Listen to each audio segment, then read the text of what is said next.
Media के नए reports के अनुसार पिछले 3 हफ्तों में अब तक 25 बीएलओ की मौत हो चुकी है, जिसमें से 7 एमपी के बीएलओ हैं और 3 केरला के बीएलओ हैं और 25 नवंबर को 3 यूपी के बीएलओ की मौत हो गई, जिसमें पहला पर्सन थे सर्वेश कुमार, जिनकी मौत हार्ट अटैक से हो गई थी। उनके परिजनों का कहना है कि एसआईआर को जल्दी खत्म करने के लिए दबाव बनाया जा रहा था, अधिकारियों की तरफ से धमकाया जा रहा था, साथ ही वोटर लिस्ट में छेड़छाड़ करने के लिए प्रेशर बनाया जा रहा। जो उच्च लेवल के अधिकारी थे उनका कहना था कि काम को अगर खत्म नहीं करोगे जल्दी तो आपको सस्पेंड कर दिया जाएगा। एसआईआर सुपरवाइजर सुधीर कुमार, जिन्होंने फांसी लगा करके सुसाइड कर लिया, और उनके परिजनों का कहना है कि 26 नवंबर को उनकी शादी थी और इसके लिए उनको छुट्टी नहीं दी जा रही थी, जिसकी वजह से उन्होंने सुसाइड कर लिया। और तीसरा है विपिन यादव, जिन्होंने जहर खा करके सुसाइड कर लिया। उनके परिजनों का कहना है कि ओबीसी का वोट काटने के लिए दबाव बनाया जा रहा था, जिसमें वीडियो, एसडीएम और लेखपाल शामिल हैं। उन लोगों का कहना था कि अगर काम खत्म नहीं करोगे और मेरे अकॉर्डिंग काम नहीं करोगे तो सस्पेंड कर देंगे।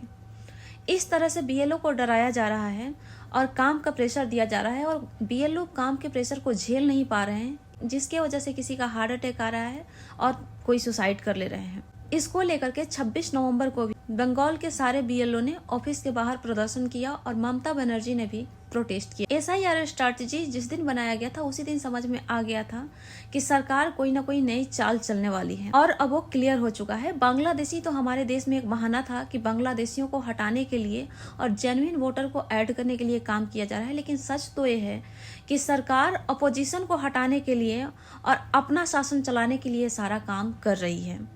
नहीं तो अगर वाकई में बांग्लादेशी को हटाने का इरादा होता तो भारतीयों के खिलाफ ही इस तरह का काम क्यों किया जाता? क्यों विपिन यादव के ऊपर दबाव बनाया गया कि ओबीसी का वोट काट कर हटाओ? क्यों बाकी बीएलओ पर दबाव बनाया जा रहा है कि उनके पसंदीदा वोटर को रखा जाए और बाकी को हटाया जाए?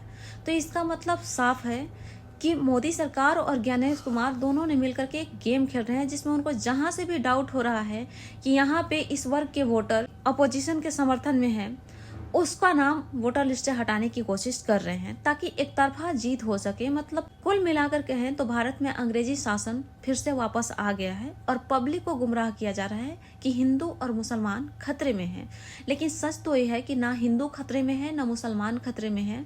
ऐसे तानाशाह के सरकार से पूरा हिंदुस्तान खतरे में है। अंग्रेज भी आया था तो उसका भी काम इसी तरह से था। पहले उसने मीडिया पर आक्रमण किया और मीडिया को डराकर चुप कराया, उसके बाद हिंदुस्तानियों को छोटे छोटे पोस्ट पर नौकरी दिया और उसके बाद हिंदुस्तानियों के खिलाफ ही उसे लड़ाना शुरू कर दिया और हिंदुस्तानियों का खून बहाना हिंदुस्तानियों ने शुरू कर दिया। और ठीक आज मोदी सरकार यही काम कर रही है।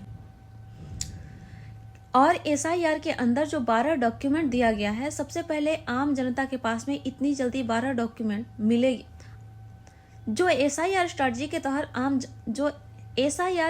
के तहत जो 12 डॉक्यूमेंट को बताया गया है कि आपको एक वोटर बनने के लिए 12 डॉक्यूमेंट होना चाहिए।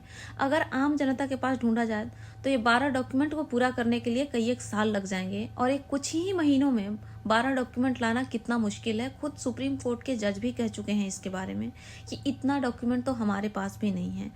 और क्या 12 डॉक्यूमेंट नहीं होने से ये साबित हो जाता है कि कोई व्यक्ति हिंदुस्तानी नहीं है?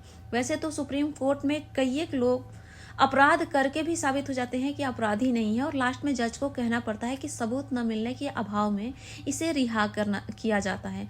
ठीक उसी तरह से कि सबूत न मिलने के अभाव में उसे रिहा किया जाता है, लेकिन वो व्यक्ति क्रिमिनल ही होता है, रिहा किया जाता है, लेकिन वो बेगुनाह नहीं होता है। उसी तरह से 12 डॉक्यूमेंट पूरा ना होने से आप वोटर लिस्ट से नाम काट के हटा दोगे, लेकिन इसका मतलब ये साबित नहीं होगा कि वह हिंदुस्तानी नहीं है।